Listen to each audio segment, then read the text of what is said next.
Two things we need to know about NMOS transistors.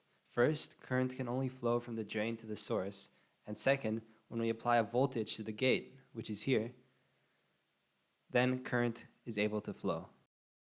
Without a voltage at the gate, current cannot flow from the drain to the source. This is a PMOS transistor. We can tell it apart from the NMOS by the small circle drawn next to the gate. As long as voltage, represented by the yellow arrow, is applied to the gate, current cannot flow through the transistor. When voltage is not applied to the gate, current can flow through the transistor.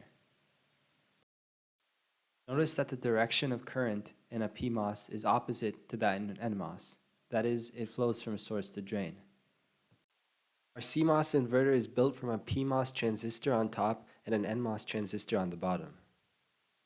When we apply voltage to the input, we know that the PMOS transistor must be off, which means that current flowing from our voltage source cannot reach the output. On the other hand, we know the NMOS transistor is on. However, there is no available current that could possibly reach output. Therefore, applying high voltage to the input produces low voltage at the output. Now let's remove the voltage source from the input. Since this means the PMOS transistor must be on, current is able to flow from the voltage source and reach the output. This means low voltage at the input produces high voltage at the output. Here's a summary of the results.